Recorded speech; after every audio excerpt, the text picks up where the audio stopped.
क्या हो अगर आप आज रात सोएं और सुबह आपकी आंख अपने बिस्तर पर नहीं बल्कि देवराज इंद्र के दरबार में खुले। न मृत्यु न अंतिम संस्कार, बस सीधे स्वर्ग। सुनने में ये किसी सपने जैसा लगता है ना? लेकिन एक साधारण मनुष्य के साथ ऐसा ही हुआ। उसे स्वर्ग तो मिला, लेकिन वहां उसे वो शांति नहीं मिली जिसकी उसने कल्पना की थी। आखिर स्वर्ग में पहुंचकर भी वो इंसान धरती पर वापस क्यों आना चाहता था? क्या स्वर्ग का सुख एक भ्रम है? आज की कहानी आपके जीवन जीने के नज़रिए को पूरी तरह बदल देगी। अंत तक जुड़े रहिएगा, क्योंकि आज हम स्वर्ग का असली पता खोजने वाले हैं। मित्रों, हम सब दिन रात मेहनत क्यों करते हैं?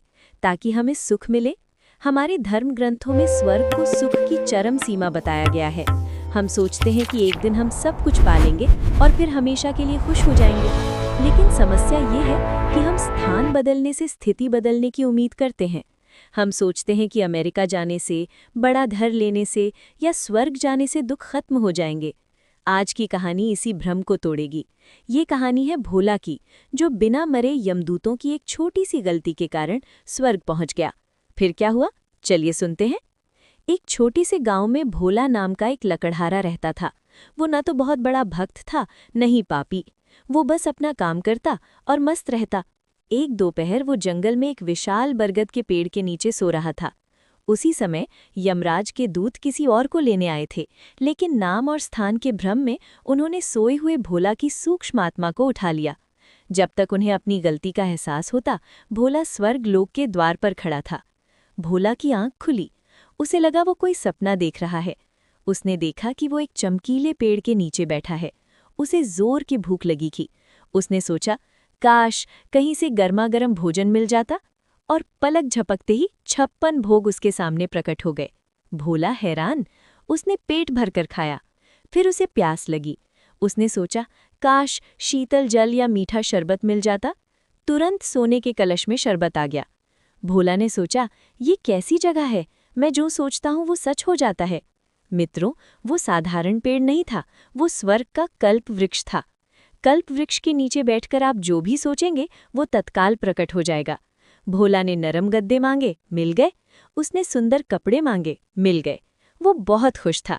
यही तो जीवन है, उसने सोचा। लेकिन शाम होते होते उसका पुराना मानव स्वभाव जाग उठा। खाली बैठे बैठे उसका दिमाग शैतानी ख्यालों की ओर बढ़ा।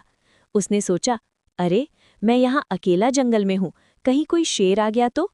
और क्योंकि वो कल्प वृक्ष के नीचे था, गर्र, एक विशाल शेर वहां प्रकट हो गया। भोला कांपने लगा। उसने डरते हुए सोचा, हे भगवान, अब तो ये मुझे खा जाएगा। और अगले ही पल शेर ने उस पर झपट्टा मारा और भोला की आंख खुल गई। वो पसीने से लथपथ था, लेकिन वो स्वर्ग में नहीं, उसी बरगद के पेड़ के नीचे अपनी टूटी खाट पर था। वो शेर का हमला सच नहीं था, लेकिन उस डर ने उसे जगा दिया।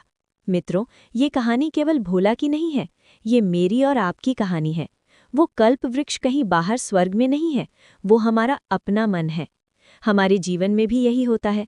हम सोचते हैं मैं सफल हो जाऊं, हम मेहनत करते हैं, सफल होते हैं, जैसे भोजन प्रकट हुआ।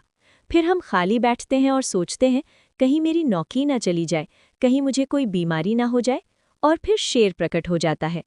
हमारा मन ही हमारे लिए स्वर्ग बनाता है और हमारा मन ही हमारे लिए नर्क बनाता है। भोला स्वर्ग में था, लेकिन उसका मन डर पैदा कर रहा था। इसलिए स्वर्ग में होते हुए भी उसने अपनी मौत का निर्माण कर लिया। तो इससे हमें क्या सीख मिलती है?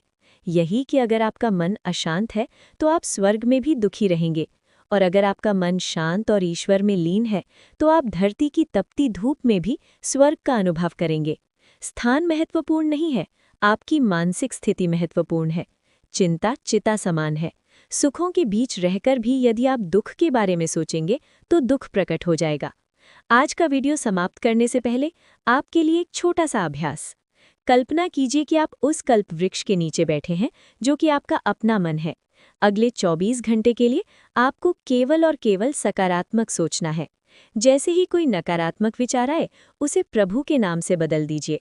कमेंट में लिखकर बताइए, यदि अभी आपके सामने साक्षात कल्प वृक्ष आ जाए तो आप उससे संसार की भलाई के लिए कौन सी एक चीज मांगेंगे?